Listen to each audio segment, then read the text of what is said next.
আসসালামু আলাইকুম। কেমন আছেন সবাই? আসলে অনেকদিন পর একটা ভিডিও নিয়ে আসলাম।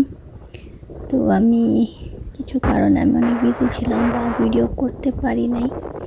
তো এখন থেকে আশা করি মোটামুটি রেগুলার ভিডিও করতে পারবো এবং আপলোড দিতে পারবো।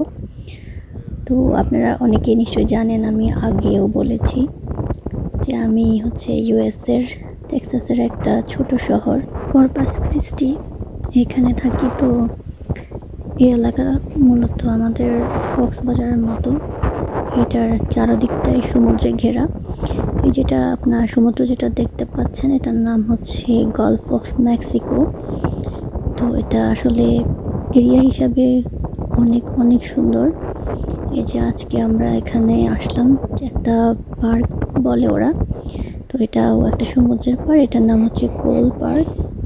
বিকালবেলা এখানে আসলে খুবই ভালো লাগে, যেহেতু সামার এখন, তো দুপুরবেলা আসলে আসা সম্ভব না, এখানে সামারের অনেক গরম পড়ে, তাই আমরা বিকালবেলা ঘুরতে আসলাম।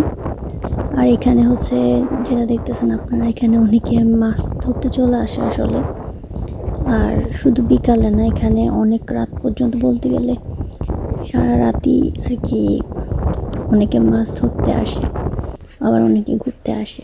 এই যে সানসেটটা দেখেন, এত সুন্দর, অসম্ভব সুন্দর এখান থেকে ভিউটা। আর ওটা হচ্ছে আমাদের ডাউনটাউন, যে বিল্ডিংগুলো দেখলেন ওগুলো। এই যে দেখেন, অসম্ভব সুন্দর ছিল। আর ওই দিন জোয়ার ছিল, তো আমরা বেশ অনেকক্ষণ ওখানে ছিলাম, তারপরে আর কি আমরা চলে আসলাম। ধন্যবাদ সবাইকে। পরবর্তী ভিডিওতে আশা করি খুব শীঘ্রই আবার দেখা হবে। ভালো থাকবেন।